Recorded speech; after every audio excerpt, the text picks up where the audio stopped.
राजगढ़ जिले के ब्यावरा शहर में स्थित वल्लभ गार्डन में आज भारतीय युवा कांग्रेस कार्य समिति की बैठक को संबोधित करते हुए राघोगढ़ विधायक एवं पूर्व कैबिनेट मंत्री जयवर्धन सिंह ने भाजपा सरकार पर निशाना साधते हुए कहा कि भाजपा द्वारा खरीदी हुई सरकार ने पेट्रोल, डीजल एवं बिजली बिलों में बेतहाशा वृद्धि की है। शिव के राज में किसान और आम जनता का शोषण हो रहा है। या पिछले 3 सालों में आप सबने, हम सबने कांग्रेस पार्टी के 15 महीने देखे और उसके बाद हमने भाजपा के भी ये खरीदी हुई सरकार के 15 महीने देखे हैं। मैंने शुरुआत की थी जयवर्धन सिंह जी से और मैं वही कहना चाहता हूं, आज सबसे बड़ा मुद्दा अगर मध्य प्रदेश में है तो बिजली के बिलों का है। कांग्रेस के कार्यकाल में घर के बिजली के बिल 90% लोगों को 100 रुपए 100 यूनिट पर मिल रहे थे और अब आज के समय आप हाल देखिए 1000 रुपए से कम किसी का बिल नहीं आ रहा 1 महीने का। उसके साथ साथ खेत के कनेक्शन के लिए जिस किसान के पास 3 HP या 5 HP की कनेक्शन है उसको बिल आ रहे हैं 8 या 10 HP के। हर प्रकार से आज शिवराज सिंह चौहान जी के कार्यकाल में आम जनता का शोषण हो रहा है, किसानों का शोषण हो रहा है। आम जनता जिनको कांग्रेस के कार्यकाल में 100 रुपए 100 यूनिट के बिजली के बिल आते थे, आज उनका शोषण हो रहा है। और यह स्थिति इसलिए बनी है क्योंकि आखिर जिस भाजपा ने 500 करोड़ रुपए खर्च किए सिंधिया जी को खरीदने में, तो वापस तो पैसा वसूलना पड़ेगा ना। और वही पैसा आज ये भाजपा सरकार जनता से वसूल रही है। ये स्थिति है आज हमारे मध्य प्रदेश में। आज आवश्यकता है कि एक युवा जो आज यहां विराजमान है, हमारे विधानसभा अध्यक्ष ब्लॉक अध्यक्ष के सिवाय जो एक युवा कांग्रेस का सदस्य यहां उपस्थित है, आप सबसे मेरी प्रार्थना है अगले 2 साल हमको जी जान से जनता की लड़ाई सड़क पर लड़नी होगी। जनता की आवाज पूरे राजगढ़ जिले में मध्य प्रदेश में बुलंद करनी होगी।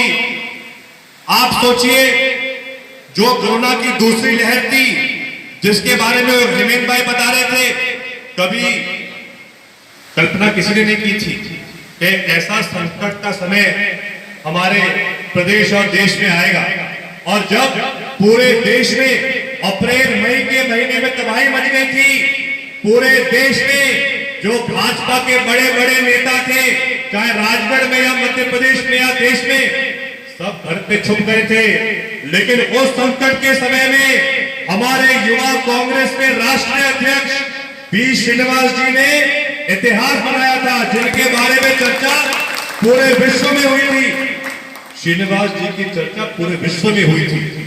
उन्होंने जिस प्रकार से दिल्ली में, बंबई में, अन्य बड़े शहरों में लगातार ऑक्सीजन की सप्लाई, कोई भी मरीज था अगर उनको एडमिशन नहीं हो पा रहा था, उनको बिस्तर नहीं मिल पा रहा था, श्रीनिवास जी ने 24 घंटे दिन में ऐसे पीड़ित लोगों के लिए सेवा की थी।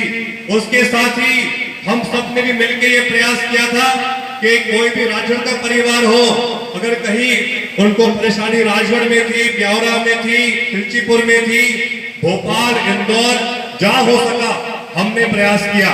चाहे वो किसी की मांग की रेमडेसिविर की दवाई के लिए, किसी की मांग ऑक्सीजन के लिए थी, हमने भी नवीन जिंदल जी के द्वारा और छत्तीसगढ़ मुख्यमंत्री जी के द्वारा 2 टैंकर ऑक्सीजन के मंगवाए थे, जिसके द्वारा हमारे राजगढ़ जिले में भी सिलेंडर पहुंचे गए थे, जिसके द्वारा काफी यहाँ पर भी जो ऑक्सीजन की सप्लाई थी उस टैंकर के माध्यम से यहाँ पर भी काफी सुविधा दी गई थी। इसके अलावा अगर हम देखें तो हमको जनता को और विशेषकर कोरोना से एक पीड़ित परिवार को ये जानकारी देनी होगी और मुख्यमंत्री शिवराज सिंह चौहान जी की वो घोषणा याद दिलवानी होगी।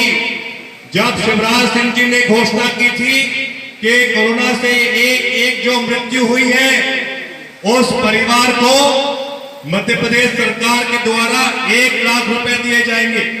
सर्वोच्च न्यायालय ने कह दिया है कि कोरोना से जो पीड़ित परिवार है, जिनके घर में मृत्यु हुई है, ऐसे परिवार को केंद्र सरकार को 4 लाख रुपए देने चाहिए। और हम खुद देख रहे हैं पिछले 3-4 महीने से आम जनता भटक रही है। जिन जिन घरों में कोविड से मृत्यु हुई है, वो लोग आज भी तहसील का, जनपद का, नगर पालिका का चक्कर काट रहे हैं, लेकिन इन पीड़ित परिवार को आज दिनों तक क्या 1 रुपए मिला है शासन से? 1 रुपए नहीं मिला है। ये एक बहुत बड़ा मुद्दा है। प्रदेश कांग्रेस ने इस मुद्दे को लेकर अभियान भी चलाया है, जिसमें हर घर जिसमें मृत्यु कोरोना से हुई है, हम उन घरों में हम हस्ताक्षर अभियान चालू करा रहे हैं। उनका पीड़ित परिवार का हम पूरा फॉर्म भरवा रहे हैं। उनके पास जो भी जानकारी है, जिसमें या तो कोविड पॉजिटिव की रिपोर्ट या फिर जो ऐसे परिवार है जिन्होंने जो कि भर्ती हुए थे, जिनके पास सीटी स्कैन की रिपोर्ट है या अन्य कोई सबूत है, उन सबूत के माध्यम से हम पूरे प्रदेश में एक कोविड से पीड़ित परिवार का पूरे कागज लेकर हम भोपाल तक पहुंचाएंगे, दिल्ली तक पहुंचाएंगे और हर कोविड के पीड़ित परिवार को न्याय दिलवाने का प्रयास हम सब मिलकर करेंगे। मेरा हमारे युवाओं से विशेष आग्रह है, जब सरकार 7 साल पहले भाजपा की देश में बनी थी, जब सरकार मोदी जी की बनी थी, तो वो बड़े बड़े नारे लगाते थे भाजपा के लोग, बहुत हो गई महंगाई की मार, बहुत हो गई पेट्रोल डीजल की मार, अब की बार मोदी सरकार।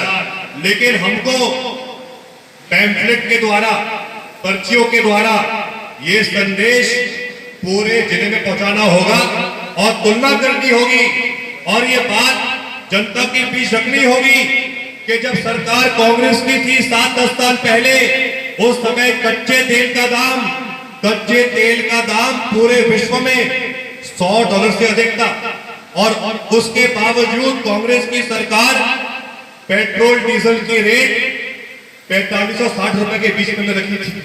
लेकिन आज 7 साल बाद जब कच्चे तेल के दाम पूरे विश्व में आगे हो गए हैं, $60 और $70 के बीच में हो गए हैं, उसका मतलब तो ये था जो बाबा रामदेव कहते थे कि हम तो फिर मोदी जी तो पेट्रोल डीजल 35 रुपए में दिलवाएंगे।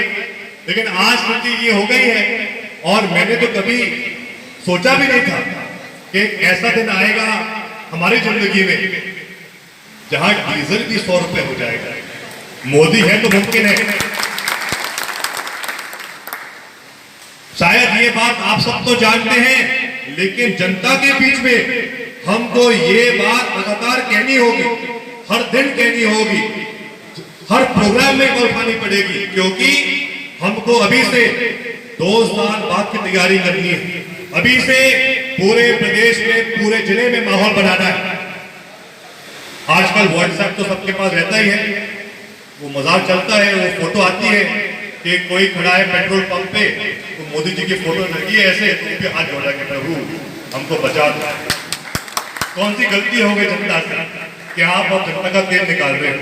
एक और मुझे मैसेज मिला कल व्हाट्सएप पे कि पेट्रोल, बहुत बड़ी खुशखबरी है, पेट्रोल की रेट 60 रुपए हो गई, वो लिखा है नीचे आधे लीटर।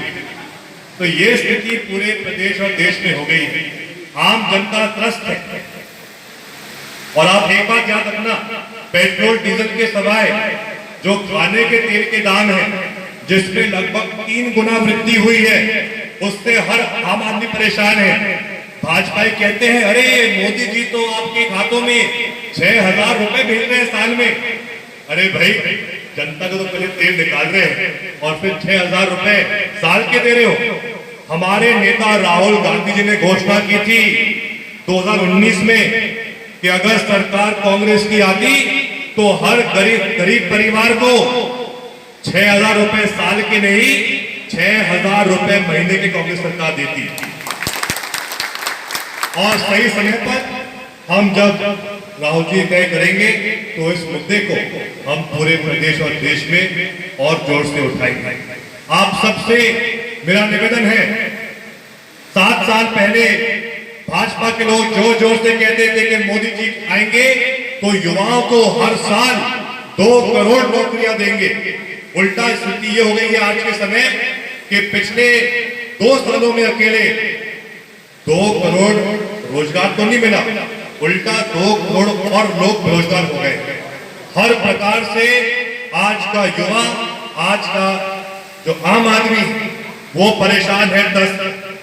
और हेमंत भाई आपसे मेरा निवेदन है, क्योंकि राजगढ़ में उत्साह बहुत है युवाओं में, आपको बस ये ध्यान देना है कि अब हमको मंडल पे और सेक्टर स्तर पे और फिर मतदान केंद्र स्तर पे भी युवा कांग्रेस हर गांव में खड़ी करनी है। ये हम सबका मिलकर संकल्प होना चाहिए। राजगढ़ जिले के हर गांव में यूथ कांग्रेस कार्यकर्ता खड़ा होना चाहिए और हमारा ये प्रयास होना चाहिए कि कम से कम महीने में एक बार हर ब्लॉक पे जो हमारी टीम है युवा कांग्रेस की, उनकी बैठक, उनकी लगातार चर्चा होती रहे। समन्वय सबसे जरूरी है युवा कांग्रेस के बीच में, जो वरिष्ठ कांग्रेस है और जो आपके जो लोकल विधायक है।